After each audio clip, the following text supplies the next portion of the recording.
I slammed my fist against the wall as Clarissa Morgan's white Lexus screeched across my front lawn for the third time that day, her smug grin flashing through the windshield as she crushed my newly planted tulips without a hint of remorse.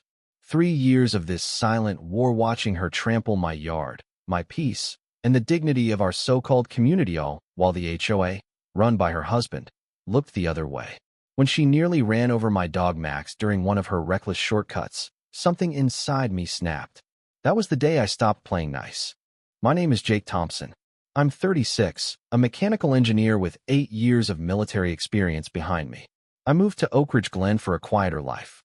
The neighborhood was peaceful when I bought my home, tree-lined streets, friendly barbecues, a well-kept community that seemed to care. I worked hard on my lawn. It was my pride and joy. Perfect rows of grass, seasonal blooms, and hedges cut to clean, military precision. That was before the Morgans moved in. Clarissa's husband, Greg, was a slick-talking real estate executive who shook my hand at the neighborhood mixer like he already owned the place. Clarissa? A perfectly coiffed hurricane of entitlement. She looked through people, not at them, and from day one, she walked around like the whole block existed for her personal amusement. It started subtle. Her Lexus clipped my corner lot once or twice. I assumed it was a mistake until it became a daily ritual. She'd speed through, wheels kicking up dirt, and not even glance in my direction. I approached her kindly once, asked if she'd stick to the road. She laughed in my face. "It's just grass," she said, waving a designer-gloved hand like I was an idiot. "This is an HOA neighborhood, not a private estate." I filed complaints.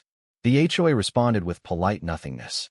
When I brought it up in a meeting, Clarissa talked over me, pivoting to complaints about Christmas lights. I placed a sign in my yard, "Please do not drive on lawn." The next morning, I watched her look me dead in the eyes and flatten it beneath her tires. That's when the Cold War began. I tried tasteful landscaping, stone barriers, potted shrubs, all within HOA guidelines. 48 hours later, I received a violation notice signed by none other than Greg Morgan himself. Apparently, my unapproved modifications obstructed visibility. Meanwhile, Clarissa kept treating my yard like a roundabout.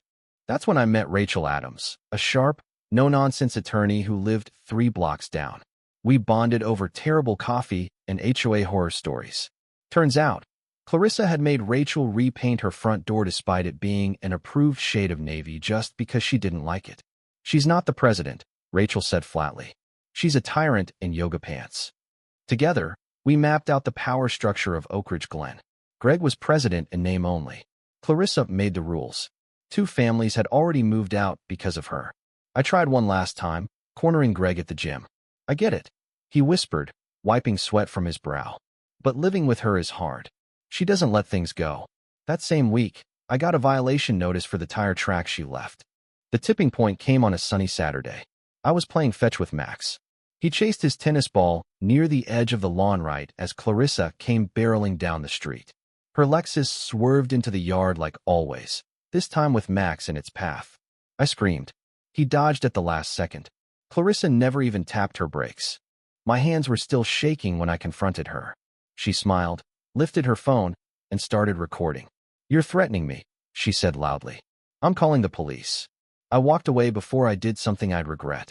Officer Lyman came by later. He'd seen her antics before, but said without substantial property damage or injury, it was all civil. "Document everything," he advised. "If she crosses the line again, make sure you're ready." Rachel and I decided it was time to get creative.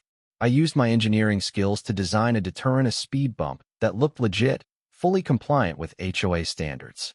But underneath, a pair of systems, slow-leak pins that would deflate tires over hours, and a misting mechanism filled with fluorescent green powder and an odor compound that activated when a car passed too fast. We put up professional warning signs, reflective, regulation height. Tuesday night, under moonlight, I installed the bump right where Clarissa cut across. The next morning, she hit it doing 20. From my kitchen, I watched her smirk as she crossed my lawn. The bump compressed, just as designed. Her tires began leaking air slowly, and the undercarriage absorbed the powder, which would begin to reek once her engine warmed up. Hours later, Clarissa stood in her driveway, circling her Lexus in confusion. The tires sagged. The smell hit her. And when she tried to drive to the auto shop, She didn't make it past the neighborhood entrance. All four tires collapsed, and she slipped in the neon mess, staining her once pristine yoga set. Neighbors watched. Cameras caught it all. The HOA hit me with a violation the next day, accusing me of booby-trapping my property. Clarissa demanded restitution, even hinted at criminal charges. But Officer Lyman returned, reviewed my footage and documentation, and shook his head. "You warned her," he said. "This is on her." Then something unexpected happened. Greg Morgan showed up at my door, pale and sweating. "We need to talk," he said.